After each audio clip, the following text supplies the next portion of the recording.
of fulfilled awareness of marriage. And this will include about 10 sessions, and each sessions will be about 2 hours. And this journey is designed for Mentor 7. There is another journey also designed for community. So in essence, these two journeys are not different. However, in terms of sharing, then in Mentor 7 can listen in order to apply it in their own lives. Okay, so the purpose of sharing these journeys for Mentor 7 is for all the mentor to know how to apply fulfilled awareness of marriage in their own lives, and also use it to advise and coach others. During the process of practicing and consulting and coaching a specialist, if people ask questions about marriage, we will also know how to support and assist them. So this is the first time which organization has shared this journey in 10 session format, and we will work together, share this knowledge, exchange this knowledge, and build up this knowledge together, so that this journey can become complete and be able to help many people. So during the 10 session, we will speak only about marriage, and specifically talking about fulfilled awareness of marriage. Okay, so why do human beings need marriage? Okay, why do people need marriage? Why do we need marriage? In your point of view, why do we need marriage? Okay, or do we need marriage? And if yes, then why do human beings need marriage?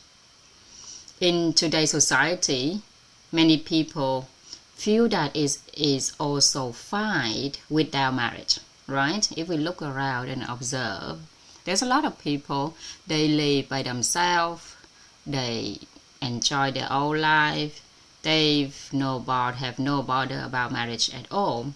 And a lot of people, they go into practice on the monk or the nuns or the priests, right? So they live without their fight, without marriage. And therefore, we need to raise the questions. Why do human beings need marriage? Is marriage truly necessary? Is it necessary to have marriage in our society? Okay, so take a moment to reflect on this. Human beings only need evolution in order to live. Yeah, human beings only need evolution in order to live. So why is marriage necessary? Okay, why must there be marriage? Okay, and during the sharing sessions, there are few people that answers these questions. Some people say that because we need to balance our negative and positive energy, okay, in our body. And in Chinese language, they said that to balance yin and yang in our body, yin and yang. So yin is positive and yang is negative.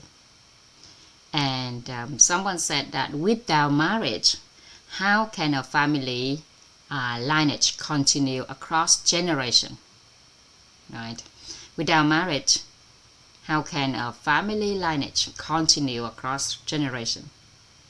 So some people think that this life is only one lifetime, and they want to live it to the fullest. And then after they live it to the fullest, it ends. So why must there be marriage? Why? And some other people said that to build a family, the family is the basic cell of society. So when families prosper, society can develop. And only with marriage can there truly be a family. Okay. And also another one suggests that marriage needed because it is also to continue human lineage. Okay. So let me ask you another question. In the Zoom sessions, how many people have never been married? Okay. How many people have never been married? I mean, should we hide it? Or can we share it openly? If you have never been married, okay, then have you ever thought about getting married? Okay, so there's a few people in Zoom haven't got married yet, and so far most of them was women, and there are no men at all. All the men had got married in the Zoom of Mentor 7. Okay, or they haven't raised their hand or something. However, in the WIT organization, there's actually quite many teachers who have not yet married. Okay. Cô Triều often jokingly called them premium product. Premium products. So those people haven't got married, we call them premium products. And in Mentor 7, there's actually quite a mix, and many people have not yet got married. Others people already got married, but they didn't say so. They pretend that they haven't got married or something. But since there's a few people raise hand and say that they haven't got married, then I would like to ask whether those people willing to share and exchange a little. And they raised their hands and said that the first participant named Emily. Okay, Emily said that previously I believed that a person must have marriage. This was because my thinking was similar to my mother. My mother's awareness was that a woman is born to get married. Especially, she should not marry later in her life. The earlier the marriage, the better. And if one finishes studying and get married immediately, that would be even better. So I held the same view about marriage. And I believe that as well. Okay. That was my thinking before.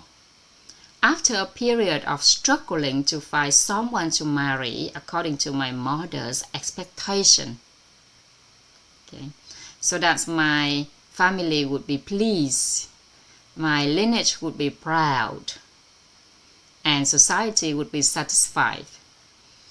Eventually I realized something. Oh, it turns out that marriage is actually for myself, not for anyone else, not for my family, not for my lineage, not for society. Marriage is for myself. And at that moment, I was able to overcome the pressures from my family, from the organization, from society, and I decided to postpone marriage. Okay. Because on the path of looking for someone to marry, just to make my parents happy, I realized that I did not even know who I was. So, why should I marry?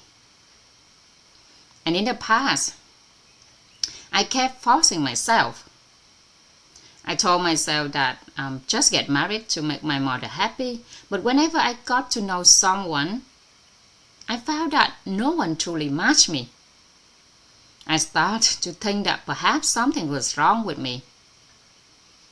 And later on, I realized that it was because I had not yet understood myself. I did not yet have complete awareness, a fulfilled awareness of myself. So I had not met the person who truly aligned with my heart aspiration. Okay. And this aspiration is expressed both externally and within the inner being, within my inner being. And now I realize that marriage is still necessary. However, that marriage is not for others. It does not matter whether others know whether I am happy or not. What truly matters is that I have marriage in which I feel happy and find a person who is truly suitable for me. Not someone whom society considers suitable. Okay. And after going through a difficult period of facing the reality that I had not married at the age which people expected, I eventually became it. I eventually overcame it. I overcame it. And now I feel at peace. I feel inner peace within myself. If marriage comes later, that is still fine, as long as I find the person who truly suits me. For example, if I do not learn a lesson at this moment, I will learn it another time. So I will learn my lessons first, and then marriage comes. I will gladly welcome it. And then Komen said that, congratulations, Emily. Emily is one of the very few people who realize that one must first understand oneself clearly. Okay? And only then know what kinds of person one should marry. So we must first understand ourselves, and then we will know what kind of person we want to marry, we should marry. Let's observe reality in society. In most cases, human beings have already been born, even though we have no understanding of life. Okay? So we've been born even though we have no understanding of life. Likewise, we enter marriage even though we have not truly studied or understood marriage. And most people have children even though they have not yet understood how to educate children. Is that correct, everyone? From the sharing earlier, I can see that the majority of people in these Zooms are already got married. But did you ever study what marriage truly is and how to live within marriage in a thorough and detailed way after getting married?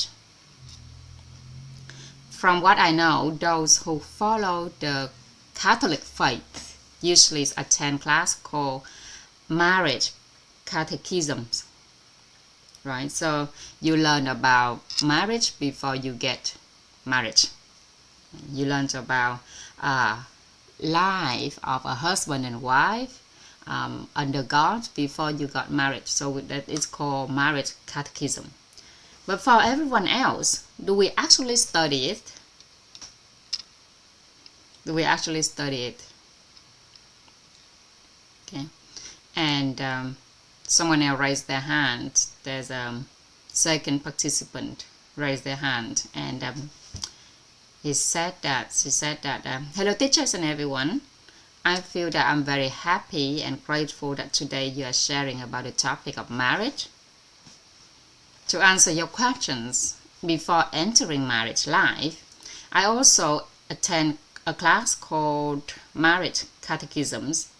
So when preparing to enter marriage life, we were taught to prepare the following. First is the mentality okay, the mentality of readiness to welcome one's life partner. So there must be willingness to accept each other's limitation, to love and to share. One should love one's life partners as one loves oneself. Right, so we should love our life partners as ourselves. And loving both the good qualities and the imperfections. Both all the good qualities and the imperfections. And secondly is a tolerance. When the life partner has something that we feel dissatisfied with, we should know how to accept it. And there must also be sacrifice. Sacrifice means not expecting or demanding. Because when people are in love, everything appears beautiful. Yeah, you look at your loved one and you see everything's beautiful about them. But when entering marriage, all the things that we did not notice before will begin to appear. So we were mentally prepared that marriage life is not as beautiful as the time of being in love. In fact, there may even be moments of disappointment. Therefore, we must know how to accept one another, sacrifice for one another, and forgive one another. So after studying with which organization, we now use the word tolerance, bao dung. But before learning here, we always use the word forgiveness. And the word forgiveness was always present. Kuhlman said that forgiveness is already very precious. Okay. Our participant continue that yes, those are the things we were taught. We taught to sacrifice, we taught unconditional love, we've been taught tolerance, forgiveness, care, and sharing. Another important point is that a woman must have mentalities of being both a mother and a wife. A woman must have mentality of being both a mother and a wife. So the mentality of being a mother is another role. It requires sacrifice as well as preparation to receive that sacred responsibility. And we will prepare with such knowledge so that when entering marriage, we would not feel confused or disappointed. And so that we could take the responsibility for our role and fulfill it as well. There is also the principle that one marries only one person for life. Okay, we must marry only one person for life and must remain faithful in prosperity as well as in hardships. Chung thủy khi thịnh vượng cũng như lúc gian nan. So we must remain faithful in prosperity as well as in hardship, in sickness as well as in health. And one must love both their strength and their imperfections. Okay, give me a minute. Let me close the curtain.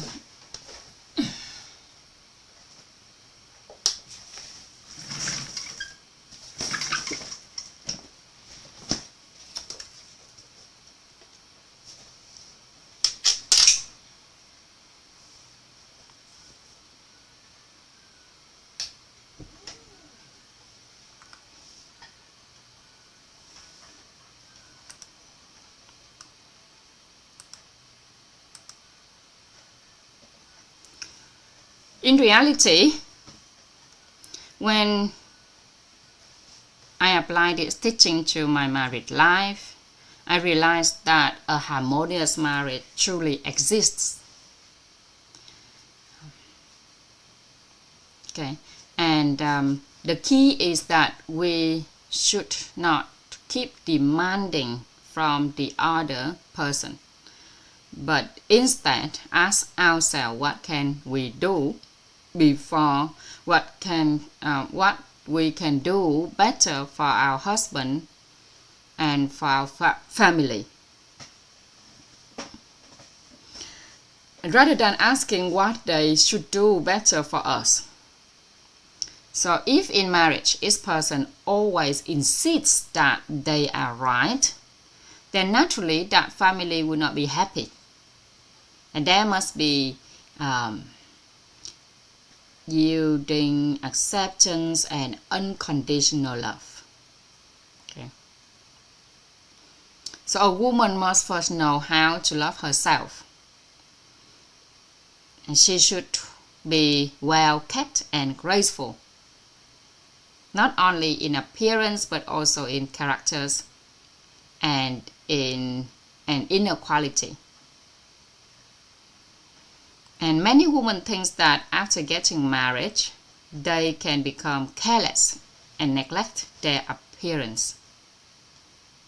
But even keeping things orderly and well arranged from the bedroom to the living room is also a way of creating value for oneself. So when a woman carries her own value, her husband will respect and cherish her like a flower that he appreciates and cares for.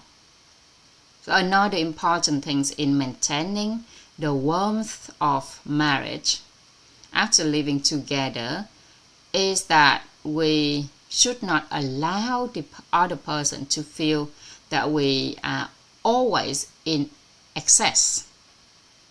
Dư thừa, in excess.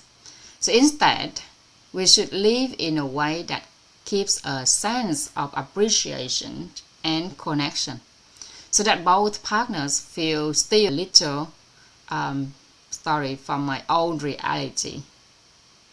Even though I have been married for 10 years, through what I call revitalizing the marriage. Revitalizing the marriage. Revitalizing the marriage. Revitalizing the marriage. So by revitalizing the marriage, I mean that even though our child is already in university, I still relate to my husband like a lover and like a friend. I choose not only to be a wife, but also a lover. When a man goes outside and sees a beautiful woman who speaks sweetly, it is easy for him to become emotionally attracted. And therefore, when he returns home, I also use loving words and caring ways of interactions so that he loves me more and desires me more. And sometimes, even when I am cooking, when he comes home from work, he still wants to hug me from behind. In our daily life, I always proactively create such moments with my husband. I always respect myself, renew myself, and maintain a beautiful presence in front of my husband. And he always feels a strong sense of affection and desire. So I am sharing this sincerely because today we are discussing the topic of marriage and family. And this is my real experience. Even though I am already around 50 or 51, whenever he comes home and looks at his wife, he still feels very happy. Okay. Sometimes, while I'm cooking, he will come and hug me tightly. Almost every day there are still sweet words and affection between us. So in the morning, there is often a kiss from me, and if there is no kiss, there will be at least a loving greeting, or sometimes a playful blow kiss. My life feels very gentle and peaceful. From this harmony in marriage, this same harmony also appears in our work. There is always sharing, companionship, and understanding.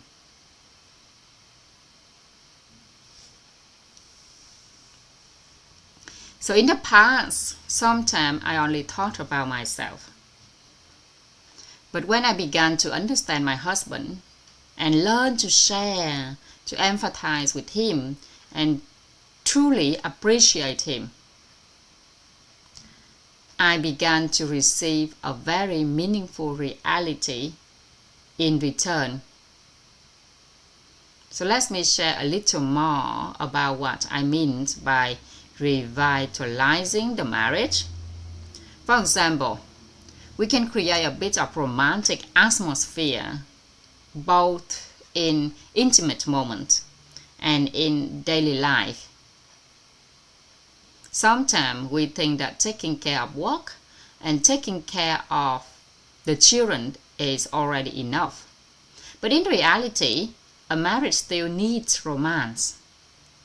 So we should always find ways to keep our marriage fresh. And when we do this, we feel happy.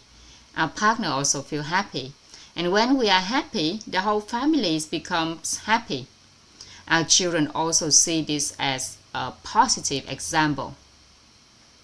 Sometimes it's just through simple actions. For example, at night, I might send him a message wishing him good night. If I see something interesting, I will share it with him, send him heart emoji, or bring a little humor into marriage. If there is a little humor in marriage, life becomes much lighter and more joyful. For example, these past 2 days, I have been studying all day. And while I am away, my husband stays at home and everything is still well taken care of. He is cheerful, he takes care of everything for me, and he also looks after the children very well. I feel very grateful to my husband. He's wonderful. He's understanding, he's supportive, he's very respectful, and very loving toward his wife. I truly love him very much. I am grateful that you allow me to share today. Thank you very much. Comment said that, oh, thank you to you. When someone has studied and developed awareness about marriage before getting married, even at the age of 50, the marriage can still feel wonderful like the first days.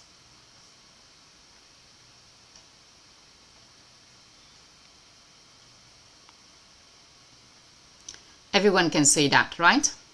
This is very special. Thank you very much. And this is the case of someone who studied marriage before entering marriage. Okay, so the third person raised their hand. Now I will ask a few more people, and I see that chị Hồng Nhung has raised her hand. Chị Hồng Nhung, do you belong to the group that studied before getting married or not? Chị Hồng Nhung said that, hello teachers, hello everyone. I belong to the group that did not study beforehand. I got married when I was 31 years old. And at that time, I had not studied anything and knew nothing about marriage. I only knew that I loved that person. So I got married. I thought that because of that person, I would do everything. And I never thought about what life would be like later. Whether it would be difficult or challenging. I truly did not know anything about it. I did not know how to raise children. I did not know anything at all. Yet I still got married.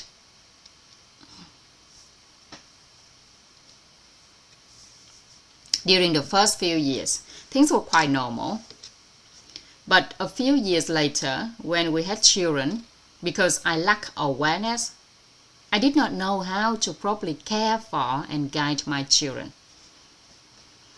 Only after I began studying did I realize that when we have children, we need to know how to care for and educate them.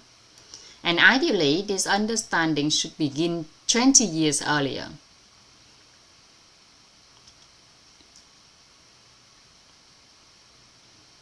So this was something I had never known before. Because of that, life faced many difficulties. So when I began to learn and understand, I realized many things. Everything came from myself. Because I did not understand before, this situation happened due to my lack of awareness. Now that I am learning and become aware,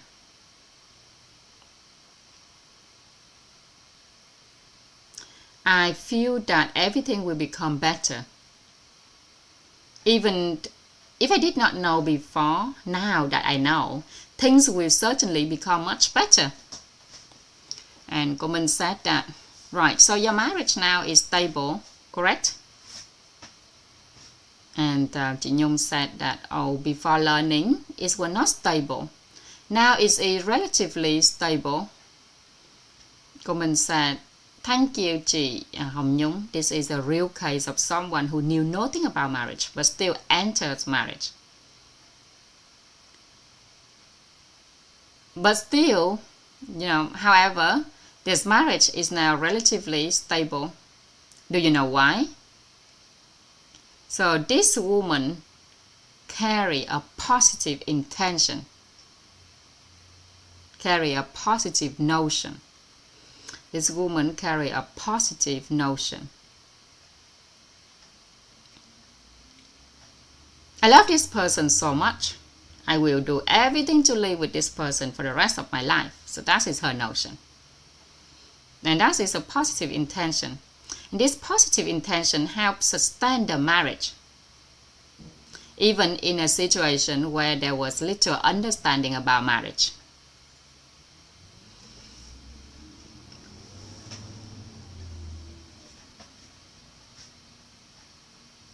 Although there was not yet come a fulfilled awareness of marriage, the intention itself was positive. And because she loved this person, she was willing to do everything to live with him for life. And that positive intention helped guide her thinking process in the right direction.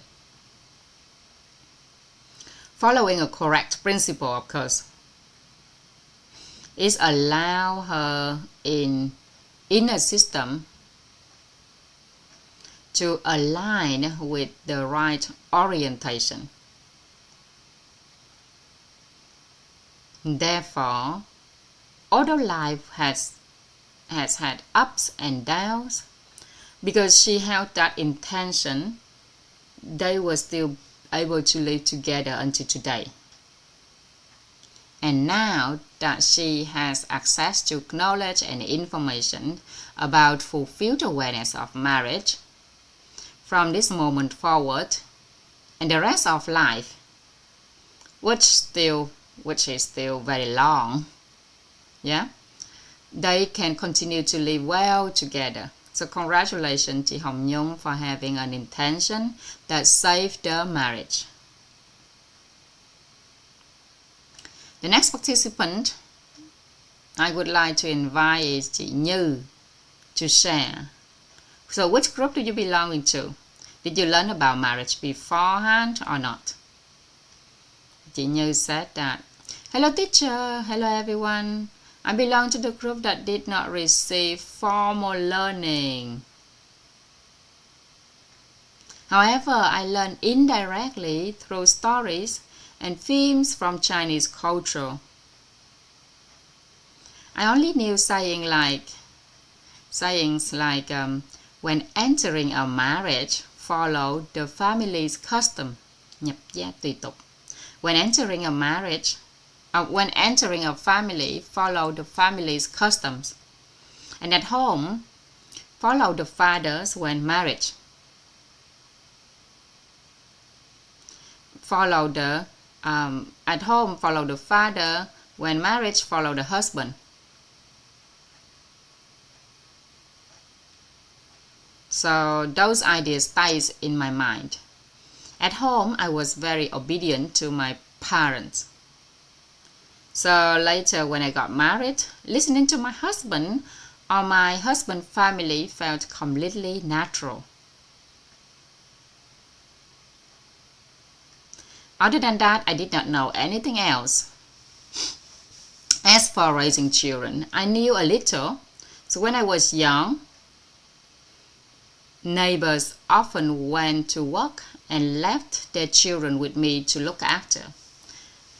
But about how to have children or what to do after getting married in order to have children, I did not know.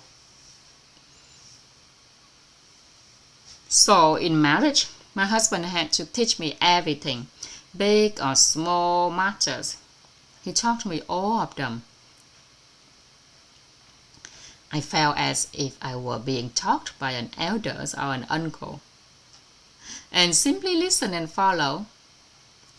I got married when I was 24 years old, and my husband is only 4 years older than I am. But his wisdom and understanding felt as if he were more than 10 years older than me. He was much more mature and already quite successful. He used to say that I was naive, that I knew nothing and saw life through rose-colored glasses. Life is not as pink as I imagined. What I love most about being pregnant, when we got married, I asked him how many children he wanted. I said, how about 4 children? Is that okay? And he replied that if you have more babies, I will raise all.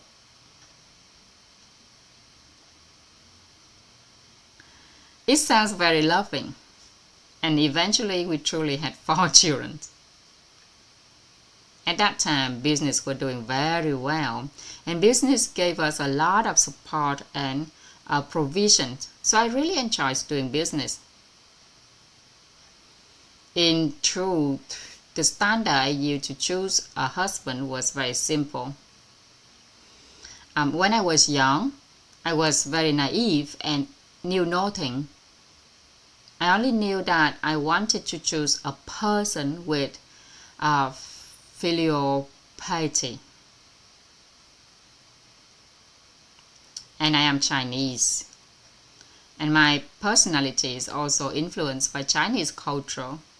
While my husband is originally from the northern region of Vietnam, I saw that he was filial, humble, and respectful towards others. So I chose him. Other than that, honestly, I did not know anything else at all, teacher. And Kuman said that, oh, you choose very well. You said that you did not know anything, yet you choose someone who knows how to appreciate others. And that already reflects a good mentality. A person who has filial piety is someone who already possesses excellent characters quality, outstanding characters. Okay, refined character possess refined characters already. So one must have refined characters in order to truly filial. Honoring gratitude are very important mentalities, while filial piety is an important quality within refined characters. And Jinyu said that after that my husband began to teach me many things that I did not know and I have continued learning until now. Even when I joined these mentor programs, he arranged all the work so that I could study. To be honest, I am Chinese, and my husband is originally from the northern regions of Vietnam. So at the beginning, there were some things that felt uncomfortable, and I even felt stressed. After about 1 year, it gradually disappeared because I realized it was simply cultural shock. Chinese culture and northern Vietnam's culture are different. Since I began studying cause and effect, causality, little by little, everything has disappeared until now. It is as if nothing has a problem anymore. Before, sometimes we also had a few arguments, but now I understand that everything comes from myself. So I focus on self-regulation. And now almost nothing happens anymore. The more I learn, the wiser I become, and therefore I create fewer conflicts. In reality, most conflicts resolve around the ego and self-pride.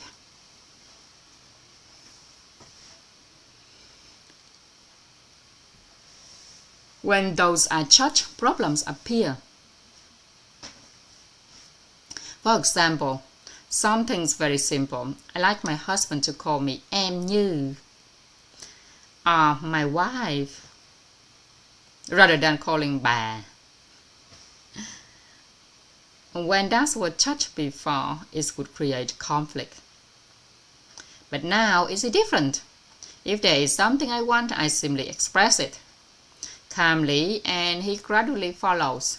There is no more conflict. So now everything is very good. And comment said that, thank you, chị Như. Why this class so wonderful?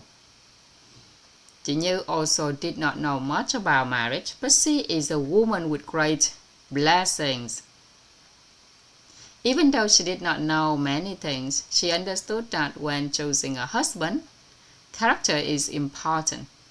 Especially humbleness character is filial and filial piety. What kind of person is someone with filial piety? What kind? Such a person must possess propriety, righteousness, trustworthiness, and humanity. So at least these qualities must be present in order to true filial piety to exist. Right. So a little person respects their parents, behaves with proper manners toward them, keeps promises to them, loves and cares for them, takes responsibility, and also know how to listen to them. In general, filial piety is an excellent quality.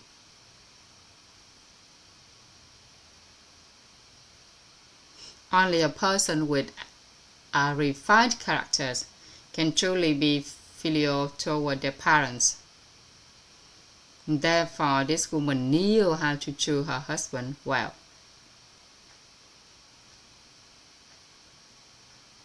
Okay. So then she also helped. So you also have a correct view, correct perspective, appropriate perspective, which is truly a blessing. Your view is that your husband almost like an elder, and the idea is at home you follow the father, and when married you follow your husband. And it's happened that your husband is from of the Vietnamese northern region. Generally speaking, many northern men tend to have a strong patriarchal temperament. Okay, very strong. When such a man marries a woman who treats him with the respect of an elder, then naturally he will cherish and provide for her like a princess. Exactly. How could he not cherish her?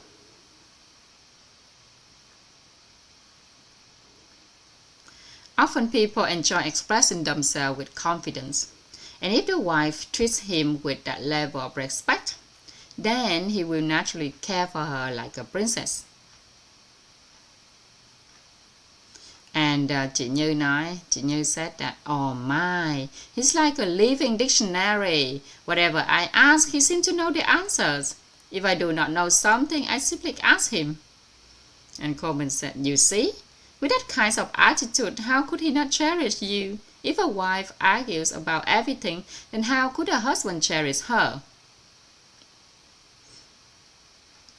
And chị Như said that, I do argue sometimes, teacher, but only a little, only about small matters.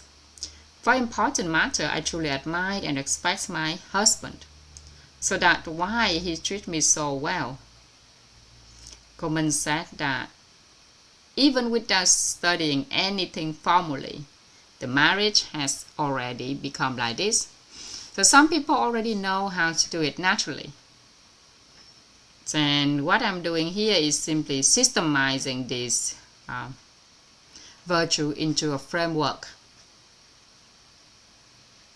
So that's into a diagram, so that all of you can later share and guide others. Okay, thank you very much, chị Như.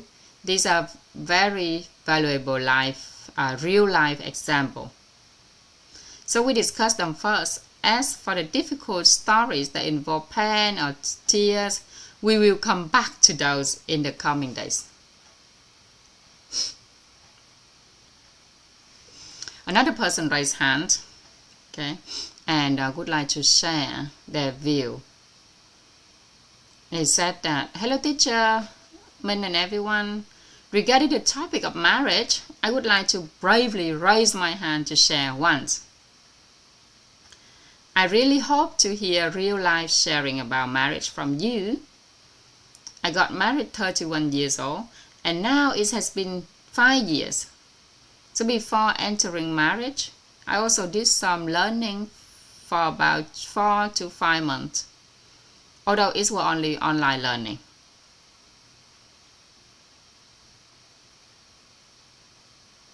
Okay. However, I study mainly come from observing failed marriage in real life.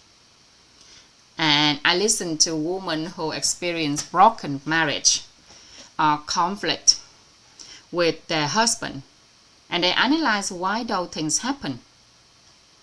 And from those stories, I drew lessons for myself. Coleman said that, oh, this is the second smart person, right? Learning lessons from the failures of others. Okay, and the participant said that, yes, at that time I learned a sentence: from the moment you nod your head in agreement, it means you have already accepted that person.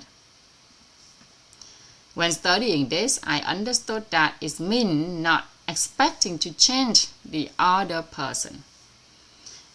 There were stories where some women asked why their husband promised before getting married to quit drinking or quit smoking, but after marriage they still continue.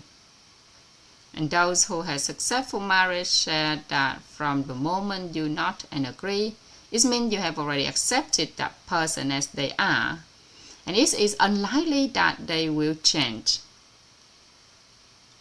So Coleman said that, oh, so that becomes two different views, two different perspectives.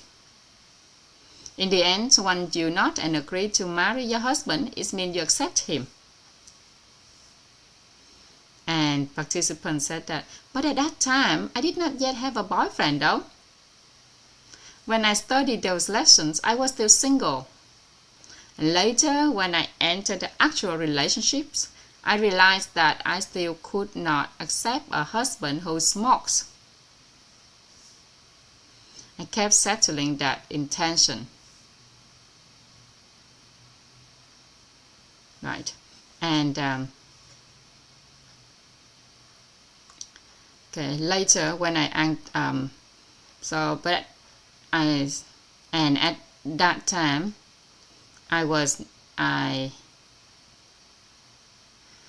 did not yet have boyfriend. So when I studied the lesson, I was still single. And later, when I entered the actual relationships, I realized that I still could not accept a husband who smokes. And I kept settling that intention. But now, I understand that the intention should have been different.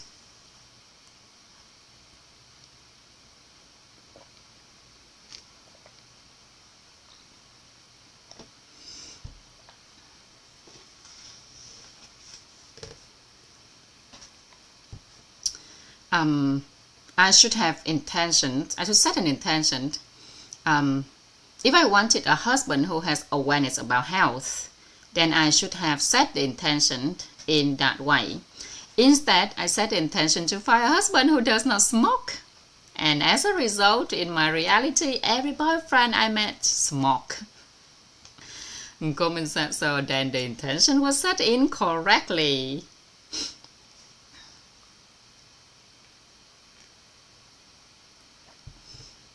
The participant said that yes, during 3 to 4 months, I tried to support him in quitting smoking before I agreed to marry him. When I finally not in agreement, he had already completely quit smoking. Perhaps it was also a blessing. If it has been someone who already deeply addicted, it might have been very difficult. And the reason he smoked before was simply because he felt sad. Since he has previously been hurt by a breakup, once he has a new relationship, that reason disappears. So he was able to stop smoking. I also learned that in marriage, there are 3 essential needs: recognition, support, and understanding. Validation, support, and understanding. Validation, support, and understanding. I tried to follow this principle, and at that time I had not studied anything deeply. But whenever something happened, I would acknowledge and recognize first, and only afterward to try to build further.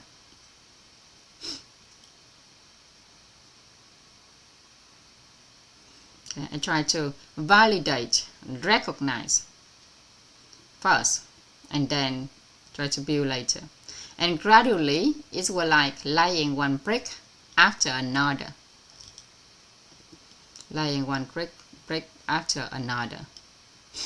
I also heard about ideas such as 3 more, 3 less. Are certain things that couples should practice.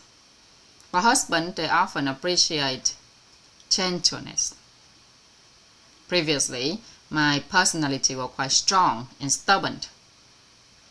But after I had a boyfriend, things changed. Before I was very strong, I could carry a 20-liter water bottle by myself. And if someone offered help, I would usually refuse.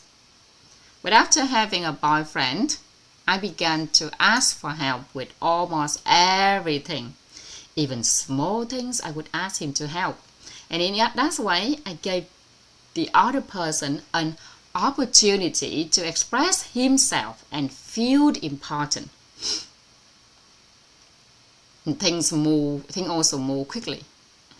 From the time we started dating to the time we got married was only about 4 to 6 months. And during these 5 years of marriage, I felt that everything has unfolded according to the principle that I set and the lessons I had learned. Therefore, I am very grateful that I was able to learn the right things at the right time. And before that, every relationships I had ended in breakups. Because of those expectations, I start to learn and reflect. I ask myself, what is love? What is marriage? In truth,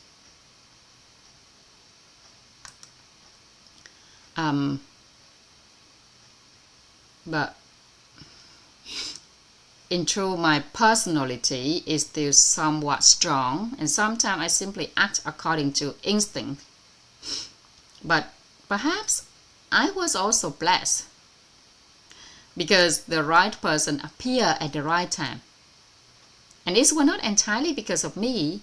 Circumstances and people also came at the right time, a right moment, and were suitable. So thank you, teacher. Thank you, everyone. Comment said that. Thank you, G. And Emily raised her hand again. Emily said that, oh, thank you, teacher Min, and thank you, everyone, for giving me the opportunity to share. Listening to everyone's stories, I feel that many people are very blessed, whether they had awareness beforehand or not. Their marriage still turned out well. In my case, when my mother told me to get married, she did not give me any awareness about marriage. But when I look around me, I actually felt quite afraid. Whenever my mother spoke about the phrase Vietnamese woman, I felt worried because my mother lived a life of great sacrifice. She sacrificed a lot, and almost every day she complained about it. Whenever we had meals together, my mother often shared her complaints with me, but not with my siblings. I often wonder why she always told me these things. Listening to her, I began to think that, why is my father so bad? Then another question arose. If my father is so bad, why does my mother not leave him? Yes, he continued to stay, and the two of them kept living together. But almost everything they said to each other ended in argument. Listening to it again and again made my head feel like it would burst. And at that time, I said to myself, oh my, I had no awareness about love and no awareness about marriage. Yet, I already entered a relationship. When I had my first boyfriend, he even wanted to marry me. Everything seems good, but strangely, when the wedding was getting close, I became afraid and ran away. I had that tendency. Along that journey, I realized something. I thought perhaps my partner might not be in Vietnam. So I decided to go to Australia. Going there became a journey for me to understand myself, to understand why whenever someone was close to marrying me, I became afraid. Why those who did not want to marry me were the one I like. Yet at the same time, my mouth kept saying that I really want a wedding. Now, I could not understand myself. And later, I began to understand. I realized something. I did not yet have fulfilled awareness of myself. I did not have fulfilled awareness of what love is, nor fulfilled awareness of what is marriage is. I also felt that I did not have enough blessings, enough good merit.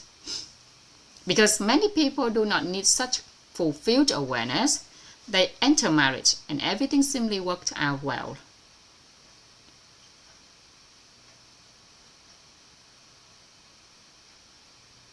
But for me, I was a person who kept wandering farther and farther, and along the way, I gradually realized what I had accumulated within myself, what I had acquired within myself. And later on that journey, I discovered that I was lacking feminine energy. And therefore the men I liked did not like me. So I began to cultivate feminine qualities. And after cultivating for a while, I realized something. Feminine energies is a mentality, not merely something expressed outwardly. It is not about pretending. For example, waiting 2 days before replying to a message from a man, or refusing to take initiative. Honestly, doing that made me feel very uncomfortable. I wanted to reply immediately, but some coaches told me that you must not text first, you must not reply immediately, and if you reply, do not continue the conversation. For a period of time, I felt very frustrated about that. Fortunately, later I realized that feminine energy and many other qualities exist in one's mentality. When we speak from mentality of inner peace, tolerance, honoring gratitude, things naturally change. At the same time, I also let go of the idea of trying to change other people and instead focus on changing myself. Right. And fortunately, now I have gained the awareness that true change begins with oneself, and everything we want to transform in life must start from ourselves, from our qualities, our virtues, our characters, and all aspects of our inner being. Comment said that, "Thank you, Emily. Someone is asking, do you have a boyfriend now? Are you married yet?" Emily answers, "Oh my God, that's such a great question. I really want to answer it. Honestly, I also don't know why I still don't have I don't have boyfriend yet." And comment said, "After finishing this course, you will." Thank you, everyone. So just now, because we are all mentor here, I invited everyone to share so that we could see whether those who are already married had learned about marriage before getting married or not. And after getting married, what their marriage life is like. From what you all shared earlier, some of you had formal learning while others actively search for courses to study on their own. But in general, many of you shared one common point. Your views, your perspective, your intentions about marriage between husband and wife were aligned. Right? So when things move in the same direction, life naturally becomes lighter and more peaceful. But when they move in opposite direction, it's become very difficult and exhausting.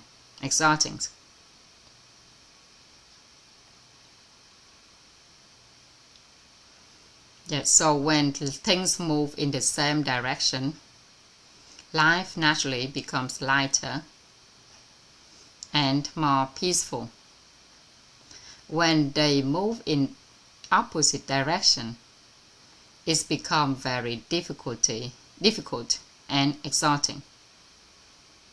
So, in life and in marriage, if we have not studied or learned anything about it, then we simply act based on what we have heard, seen, talked, and known. in our life. And most people do not go very far in learning deeply about marriage through courses, except for those who have religious background. They often receive teaching, doctrine, and ritual related to marriage. So their understanding can be relatively stable. But even that is essentially a set of perspective and concept about married life. For example, in the past, our grandparents did not study marriage formally either. But they were taught certain principles, such as when you marry into a family, you follow that family for life, even in life or in death.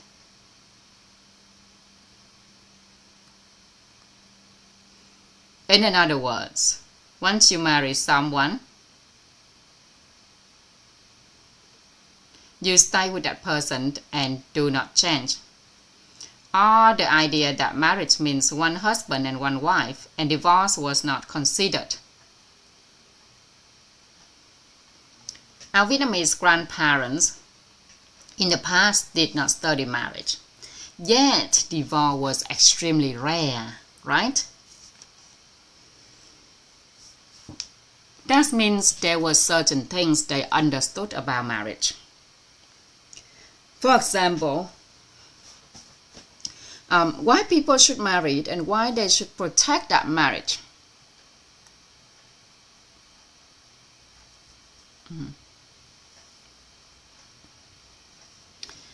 So those understandings helps their marriage remain stable until the end of their life.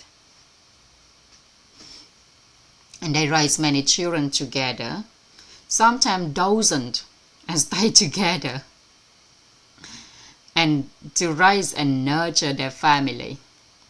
Divorce was very uncommon in those times. So when we talk about having fulfilled awareness of marriage, it is a journey. It is a pathway, one where we exchange, we share, and learn from one another so that we can continue moving forward together. Some courses that many of you attended before are also good. And there is nothing wrong with them. However, most of those courses mainly teach us how to handle behaviors. For example, earlier Emily shared things like, when you have a conflict with your boyfriend, what should you do? How long should you wait before texting? And what message you should send? All of those belong to the level of behavior. Or when some couple experience difficulty in their marriage and attend certain classes, the lessons often talk about sexual intimacy. And people share different methods, tools, and techniques. Those are also about behavior. So if we do not change our awareness, but force ourselves to change our behavior, it will lead to suffering. Therefore, the simplest way is to change our awareness.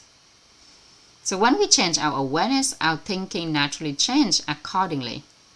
Behavior is only the result. We do not need to sit there trying to change behavior directly. We only need to change our awareness. And then our thinking will naturally form in alignment with that awareness.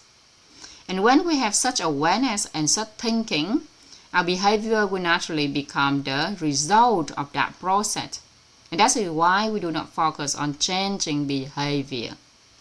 So this principle applies in marriage, and it's also applied in parenting and educating children. So awareness. Let's talk about awareness. We will explore in detail the topic of fulfilled awareness in marriage. As a mentor, you have already learned about the concept of awareness, but here we will clarify it more deeply. When we talk about awareness, there are 3 levels. Okay. Awareness. There are 3 levels of awareness.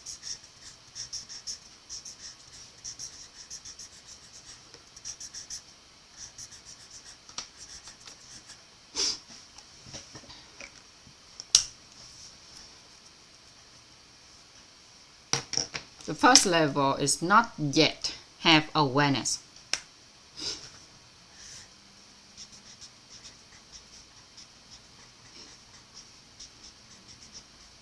Not yet have awareness. The second level is having awareness. And the third level is fulfilled awareness.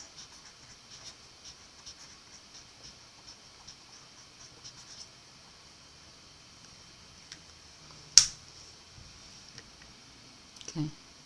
So here we're not talking not yet have awareness, right? Here we are not talking about marriage, not other areas of life.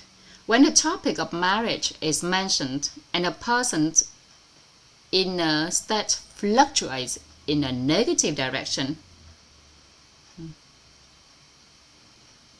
it shows a lack of awareness. It shows that we have not yet have that awareness. Okay. So in other words, when we hear about marriage, our action is negative and not aligned with what we truly desire. For example, oh my God, if I get married, how will I support my husband? How will I support my wife? Right? So many people are getting divorced these days. Marriage only brings trouble. After getting married, how will we raise children? Will I lose my freedom? All of those negative inner fluctuations show that the person does not yet have awareness about marriage. So our role is to support them in expanding their awareness, expanding their inner awareness, expanding their inner awareness. We offer them information and vocabulary concept that help them move from not yet have awareness, no awareness, to having awareness. Okay. And when a person has awareness about marriage, their inner state is either balanced or positive. Okay.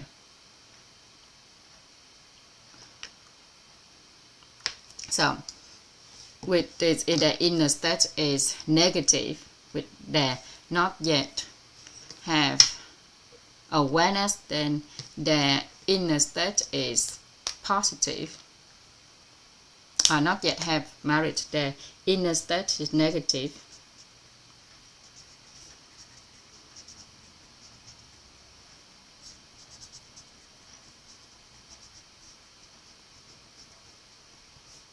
Okay, when they're having awareness, the inner state is either positive and balanced. Inner state, balance and positive. Okay.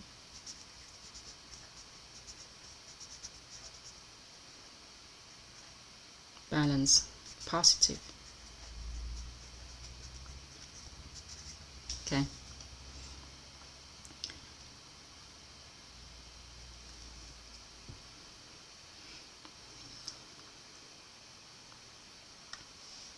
Okay, let's say if it's balance when marriage is mentioned, they simply hear it, right? And they feel nothing special. neither negative or positive. If the conditions are right, they will get married. If the conditions are not yet right, that is also fine. And a person's positive inner state is when marriage is mentioned, they feel excited. For example, oh, I wonder who I will marry. Let me pick a date. It's already 2026. Then maybe June the 2nd, 2026 is a beautiful day. Maybe I should start looking for a partner. And if I cannot hold a wedding yet, we could register the marriage first or check a wedding photo beforehand. Talks like, what color wedding dress should I wear? What color should we both wear? What style of áo dài will my wife wear? Right? So in general, when the topic of marriage come to them, it's bring them joy, it's bring them excitement and enthusiasm. And that is called a positive inner state. Meanwhile, a balanced state means that if marriage happens, then it's happened. If it does not happen yet, that's also fine. So when hearing about marriage, a person feels completely normal, neither negative nor excited. Neither negative or positive. That is balanced state. And that balanced state might come from two different reasons. The first reason is when the person does not know much yet. So there is nothing for them to react to and their inner state remains balanced. The second reason is that the person already understands very clearly, so there is no need to feel overly excited or worried, which also leads to a balanced inner state. Now, as an inner being coaching consulting specialist, during the process of consulting and coaching, many people will certainly ask you about marriage. So if you notice that whenever they talk about marriage, their inner state makes you feel uneasy or even afraid just listening to them, then you can understand that this person simply does not yet have awareness about marriage. It does not mean that something is wrong with them. Okay? Our mission is to help them develop fulfill awareness. Help them to develop awareness about marriage, which means guiding their inner state towards balance and positive whenever marriage is mentioned. For example, as Emily shared earlier,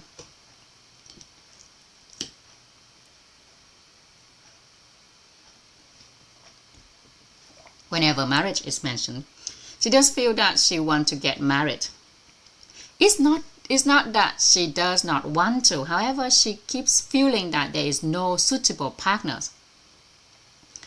And this shows that her inner state is not yet fully balanced and positive when the topic of marriage arises. Fortunately, she already has the intention and the concept of wanting to marry. Right? So in this case, helping her shift her awareness will be relatively easy. And there are so many cases where people do not even give us the opportunity to help them to transform. Yeah. In other words, they completely reject marriage. Nghỉ chơi, nghỉ kết hôn. Whenever marriage is mentioned or discussed, they immediately stop the conversation.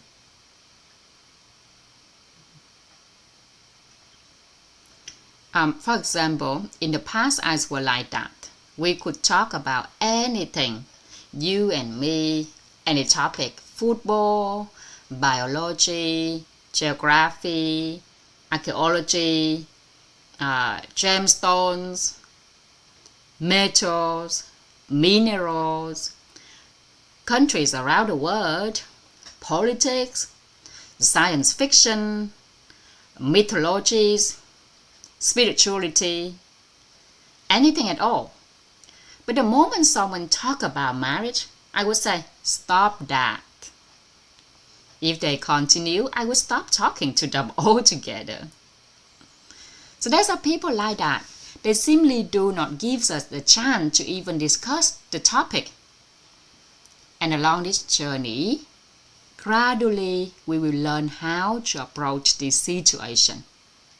But first, we need to clearly recognize and distinguish, recognize and differentiate who has no awareness about marriage, who does not yet have awareness about marriage, who already has awareness, who are currently having awareness about marriage, and who has fulfilled awareness. So with those who already have fulfilled awareness, what should we do for them? What do you think? What should we do for them? So for those who having awareness, who already have awareness, we help them move toward fulfilled awareness.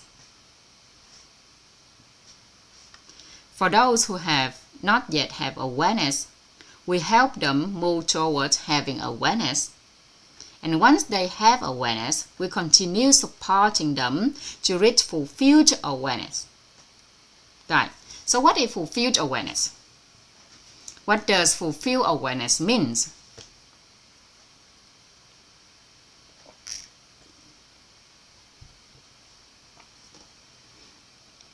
A person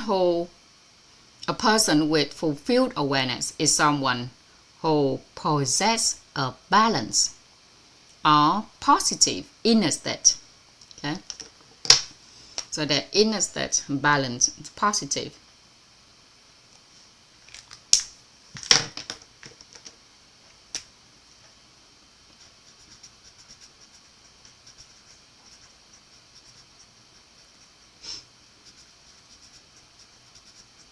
Balance and positive inner state.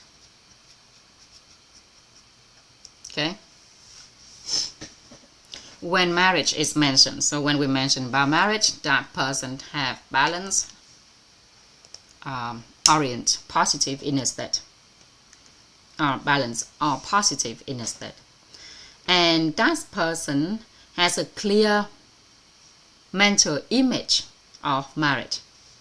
Okay, clear mental image of marriage.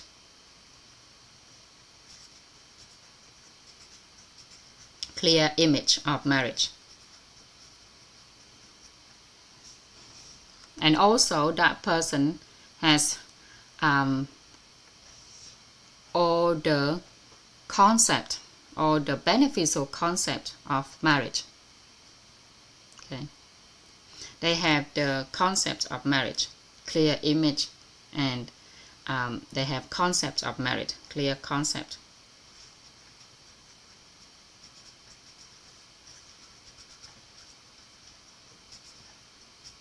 Of marriage. So when we interact and share with someone, if we notice that whenever marriage is mentioned, the inner field sometimes stay balanced and sometimes turn positive. Yeah, and that is a good sign. For example, when discussing marriage, they become very enthusiastic. Okay, like Quỳnh Như earlier, who is excited signing on getting married in June the 2nd, 2026. That is a positive indicator. So a person who is clear who has a clear image, they will hold a very clear pictures in their mind. So how two people will live together until old age? Hello chị Phương. Hello cô Hằng Trình. It's been a long time. How you doing? Doing well. Oh wow, your hair look long. Your hair getting longer. So beautiful now. I want to cut shorter. Especially the purple background. This look amazing. Oh yeah, I just joining the Phong Thái, mentor Phong Thái K3 with everyone. So Awesome. I miss you so much, but could not join with you because the time you open the time you open is my time sleeping, and today after work, so I really wish one coming every time, but I same time mentor 7, same time at work, and yeah, so many Zoom. So anyway, today I make it. Even now I have but I will off to join with you. Thank you for Yes, I was letting me. thinking it's currently they have a class going on in the Mentor 7 in English, right? Okay. So I don't really Yeah. expect anyone here, but thank you for coming. It's love to see I'm you glad to again. be You here. look wonderful. I love the long hair. Oh, really? Thank you. Yes. I love your hair too. I try to Even leave my your hair short long. hair, you tie up, it still look beautiful. Yes, I need to wash my hair. So, yeah. Okay. Are you in English? What is called concept?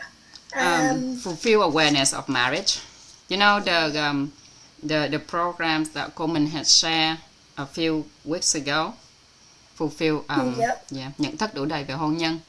So we're doing it in English now, and this Oh is wow. so this is fully just 100% English. I'm not doing bilingual, just fully English. So it's go quicker. If I do it bilingual, it take a longer time, but I'll just do English, so it's go faster. And then after Don't this, worry about me. I will. Hmm? I will learn by memorize, and then I have to Google. it's okay. Yeah, I confident 70%. Very good. Yeah. Okay. So we have 10 sessions of fulfilled awareness of marriage. I'm going to transcribe them, and then after this, I will do I will share the bilingual language for the full health course. Yeah, understanding health. Sau cái lộ trình nhận thức đủ đầy về hôn nhân này, Trang sẽ làm cái lộ trình sức khỏe mà Trang sẽ làm song ngữ. Còn cái lộ trình hôn nhân này thì làm tiếng Anh. Because there are not many new vocabulary in marriage. Mostly everyone know, but with health, there's a lot of vocabulary that new. Yeah. Yeah. Okay. Yeah, even for the health, I think a lot of special work for the what is called special work, like for the pharmacy, the name of the The medicines, the yes, disease, and the treatment, very very yes, okay, professional and the work sickness, to explain. yes, okay. So I'm just on the first session of the fulfilled marriage of marriage. So this is literally the first session, and I will share all the way to the all day today and all day tomorrow. Hopefully I finish it. Is this your flying tongue for master, or No, it's not. It's just firstly I just want to do it. Secondly, because I'm supporting all the foreign students in Mentor 7, and they really need this course to be transcribed for them to listen, to understand. Yeah. Right. So Anh Trang muốn làm với lại là đang phụng sự cho các anh chị nước ngoài đang học cái lộ trình mentor 7 á, mà cái bài này. Yeah. There's Ron, there's Chang, there's Lee. There's a couple of them, about 4 or 5 of them that they don't understand Vietnamese at all. Yeah. Really helpful. Yeah. Yeah. So we do this, and some of them they understand basic Vietnamese, but when listen to knowledge, they have no clue. So when you communicate with them, they can answer in Vietnamese, but when we talk about the knowledge in Vietnamese, they don't understand anything at all. Yeah, it's too much for Yes. them. Same us, if we listening to much English, it's too few of us, so we understand, but sometimes we just like a bit, when your friend is tired, you don't want to listen and you just close. I think Yes. the same them. They can understand, they can following, but sometimes they're tired. So yeah, it's really helpful if they have the English full session. Alright.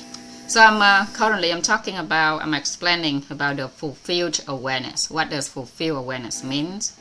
It means that in marriage, when we said a person have fulfilled awareness, means that when we mention marriage, their inner state stays either balanced or positive. They have a balanced inner state or positive inner state, and they have a clear image of marriage, and they also have a clear concept of marriage. So clear image here means a person who had a clear image. They will hold a very clear pictures in their mind of how two people will live together until an old age, and how many children they will have, what their children may do in the future, and so on. They can clearly visualize these aspects in their mind. As for clarity in concept, in truth, it's difficult to say exactly how many concepts about marriage one must have to be considered, fulfilled, right? But because of that, we might not easily encounter someone who has 100% fulfilled awareness about marriage. However, we will meet people who almost fulfilled, right? Completely fulfilled, maybe it's difficult, but almost fulfilled, we possibly meet some of those people in our life. So these are people who, whenever marriage is mentioned, consistently they maintain a balanced or positive inner state, and their mental image of marriage is very clear. And when we ask them about the concept, they are able to express several concepts, and they already possess some conceptual understanding. So it simply means that their systems of concepts is not yet fully complete, not yet fully fulfilled.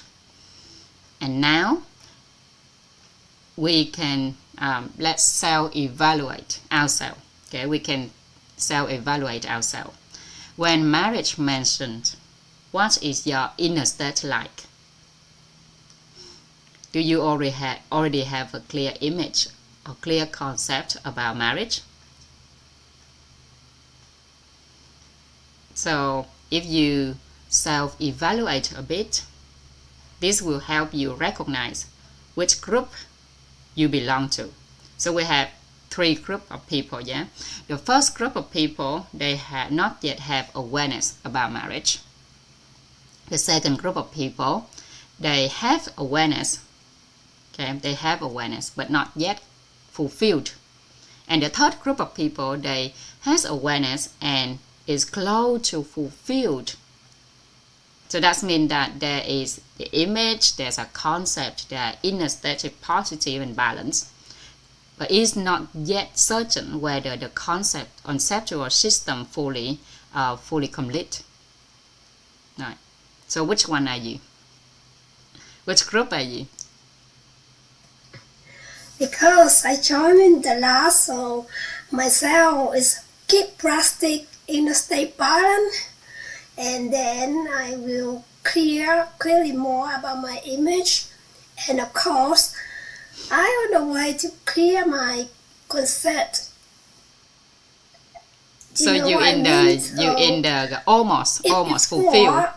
If before I maybe on the route 2 or even route 1, when you don't have the fulfilled, so you very easy react your partner or your husband.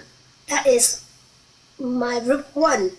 So time by time, year by year, for example, my marriage is 21 years, so I have it in a state balance positive. So that's mean I accept, and I balance myself. The thing happen not as I expecting. So now, because lucky I joining the weak families, so whatever. So I got a lot of plastic with different teacher. So I got my clear image and more concept about from my teacher, our teacher, and now I find myself in a state balance. So that is really graceful. So that's now I got a better life. I got a better about marriage, fulfill marriage. So more awareness. Exactly, more awareness. So that means that when we mention marriage, your inner states feel good, right? Feel balanced and positive. And you already have clear image now after learning in our community. Yeah, you have clear image, and you have some concept about marriage. Yeah? Yeah. Okay. Yeah. That's pretty good. That's right. Mm-hmm. That's pretty good. So you in the group 3 is almost fulfilled. I mean, we have not concluded that this is absolutely fulfilled, but we are already very close to being fulfilled. Yes? Right. Yeah.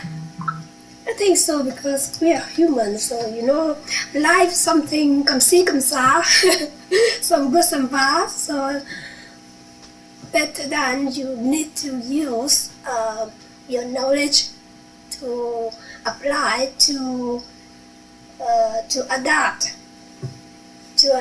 and then from that you can transform yourself to be in a state balance. That is the more important. And plus your appreciation and tourism and inner peace. So that keep myself practice every day. To use every day actually. Mm-hmm. Yes. For work, for marriage. Mm-hmm. Before, maybe husband and wife easy react together when they got different subject or different thing coming. I'm right, like a Mr. Right and Mrs. Right. Nobody wrong, But now, because we got a lot of knowledge from our environment, so I think that is so good to have people around, even around me, much better. Okay, thank you, Chi. So I think this Zoom and this recording video, whoever watch it again, this Zoom will just gather people who actually feel that the reality of their marriage is already good or could become even better, and they want to learn how to share and support others. Okay. I love the backgrounds again. You always have like beautiful background with you, yeah? Cô Trang nói gì? I see you changed the flower background. That's very Oh nice yeah. as well. I'm forest, so that's why I love flower. Okay. Flower everywhere. And I think most often whoever watched this video will already have awareness about marriage. But maybe we feel that it is not yet good enough and we want to improve it further. And for those who have not yet transformed in their marriage, meaning the topic of marriage still create a heavy or negative inner reaction for them, I think they most likely not going to like this video. So this comes from my own experience. So in the past, whenever I saw anything related to the word marriage, I would immediately run away as fast as possible. Okay. For example, in the mentor sessions about fulfilled awareness of marriage, okay, there's a participant who mentioned that she is learning this also she can share it with her daughter, okay, and she could expand her daughter's capacity of hurt even more and share it with many people. Yeah. So when she shares it broadly, her daughter will certainly receive it as well. Okay. So as a mentor, during the process of consulting and coaching for other people, there will be people who come with questions or difficulty in their marriage. And we will interact and discuss with them in order to determine which level of awareness about marriage they are at. So do they hardly know anything yet? Do they already have awareness but it's not yet fulfilled? Or are they almost fulfilled, only missing a few small pieces? And from there, we will know how to consult and how to guide them so that their marriage becomes better. So that it becomes good, ngon. Tiếng Việt mình ngon hơn. So how do we make it better? And so we have basically 10 sessions to help making our marriage better. Yeah. And the first things we talk about is awareness. So today we talk about awareness. And this is extremely important. Why is that? Why awareness is important? Because without changing awareness, behavior cannot change. Right?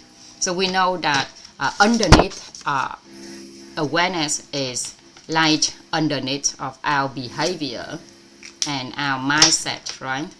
So we have inside of us, we have awareness. Okay, and before we reach awareness, we have our mindset. Okay.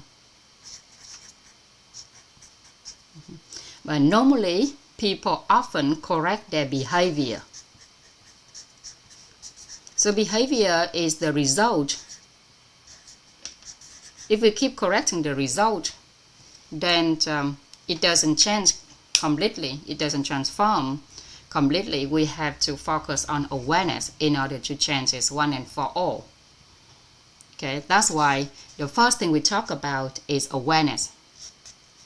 Because without changing awareness, behavior cannot change.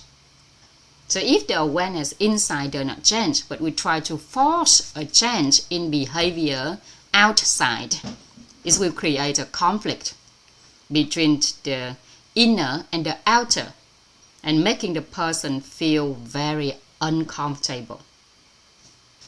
And that's what we often do, right? We go and learn this knowledge, then we go home and try to change our behavior with our family, our husband. But then inside of us, it's very uncomfortable because it haven't aligned yet. Our awareness haven't reached fulfilled state yet. We haven't reached fulfilled state. That's why if we force the behavior to change inside of us, okay, the inner and the outer is create conflict and we feel very uncomfortable. Therefore, if we want to help someone, we want to help other people to change their awareness, then we must first help them changing their awareness first. Okay, if we want to help them to change their marriage, then firstly we must help them to change their awareness. Okay, so let me say this part more slowly. We must change awareness, because inner awareness determines outer behavior. Okay, inner awareness determines outer behavior. Inner awareness determined outer behavior.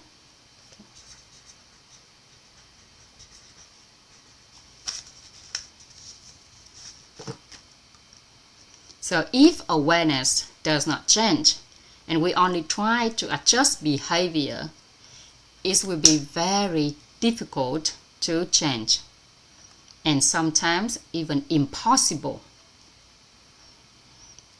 And you would have to monitor every little detail very closely, and in the end, either the consultant or the person trying to implement the change will become exhausted and give up. It's similar to raising children. When we help children expand their awareness, they will naturally become right behavior afterward. But if every day we only sit there nagging to control their behavior, two things can happen.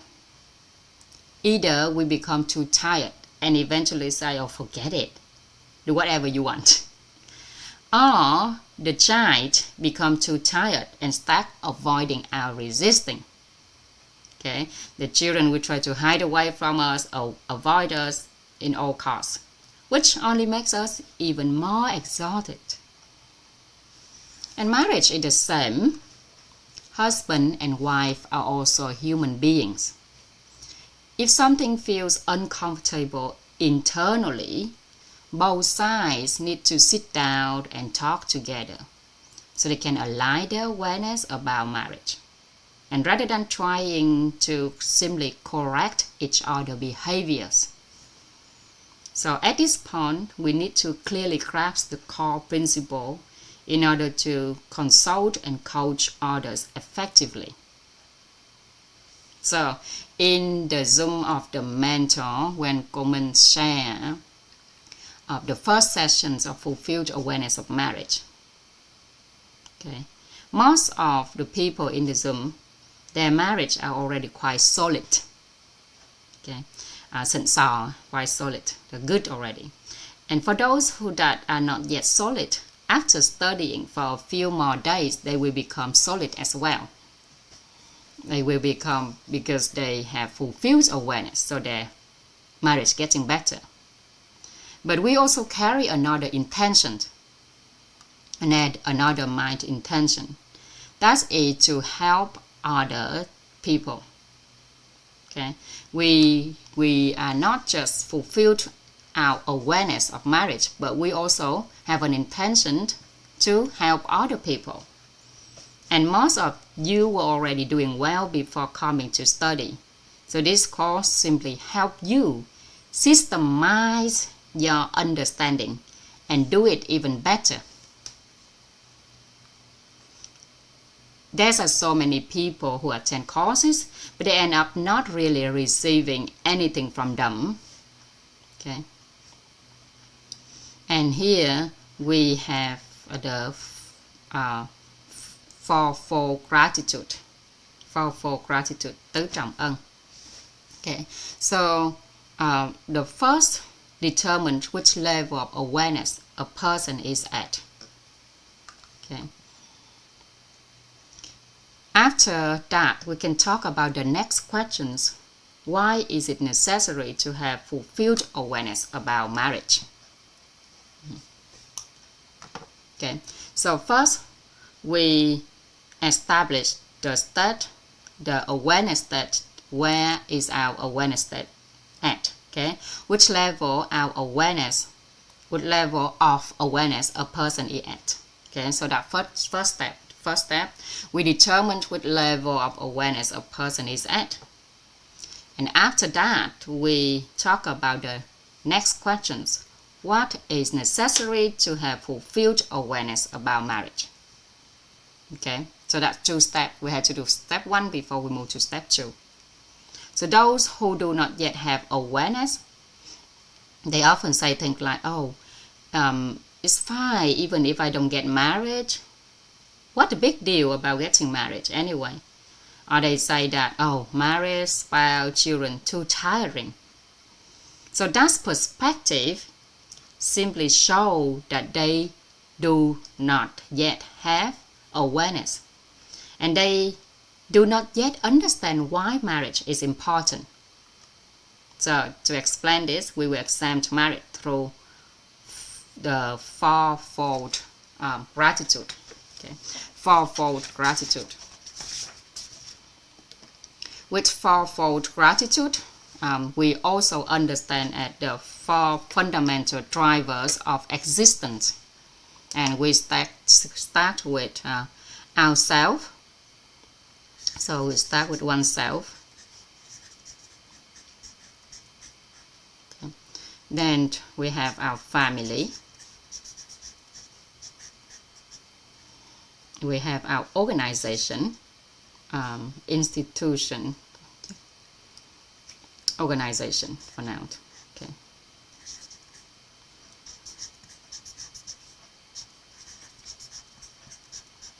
And lastly, we have society.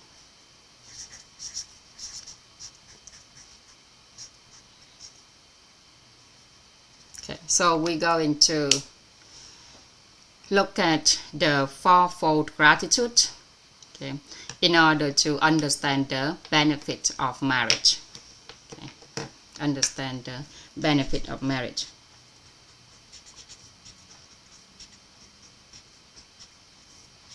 Benefit of marriage in terms of fourfold gratitude.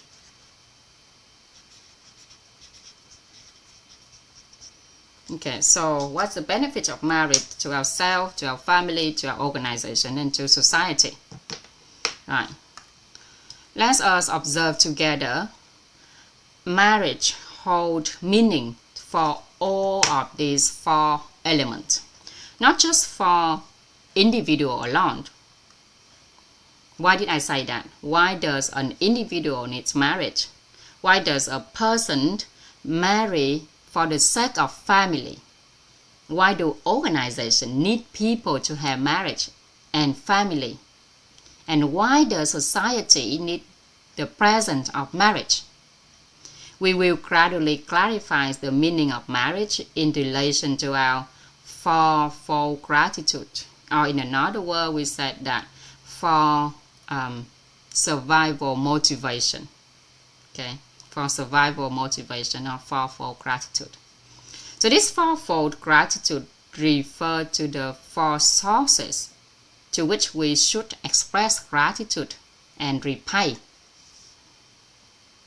So when we view it from the perspective of survival motivation, these are also the 4 aspects that human beings naturally need to protect and develop. Okay, let me repeat. In terms of the fourfold gratitude, these 4 elements, the 4 sources to which we should express our gratitude and repay in our life. And if we look at it in the lens of the 4 survival motivation, these sources are also 4 aspects that human beings naturally need to protect and develop. So the benefits of marriage for individual, for oneself. Okay, first look at individual level, ourself, oneself. Earlier, okay, some of the participants in the class mentioned that marriage between a man and a woman. Yeah, marriage between a man and a woman. And at the present, Vietnam does not legally recognize same-sex marriage, even though some countries they legally recognize it. But in Vietnam, Vietnam government does not legally recognize same-sex marriage. So since we are discussing this from the perspective of Vietnamese people, we will first approach marriage based on Vietnamese law and cultural context, including Vietnamese living abroad and still maintain Vietnamese cultural value. So for individuals, marriage helps create balance, especially the balance of positive and negative in a person. So a Chinese proverb often said that the yin and yang energy, the yin and yang, right? So yin is positive and yang is negative. That's according to Chinese proverb. So this balance of yin and yang, of positive and negative, become a very significant supporting force in a person's life. Okay, so when a person lives alone, it's like standing on one leg.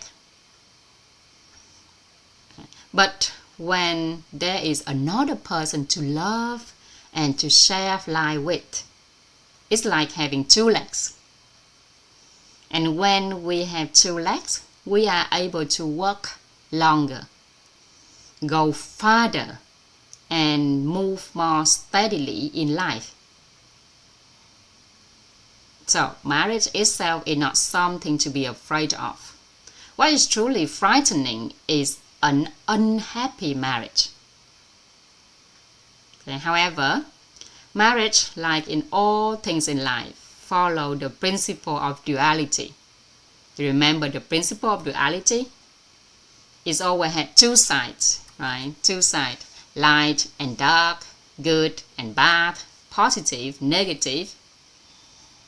So that's the principle of duality. So if we possess this level 1 of wisdom level 1, if we have wisdom level 1, we will know how to choose the good side, the bright side, the positive side to focus on.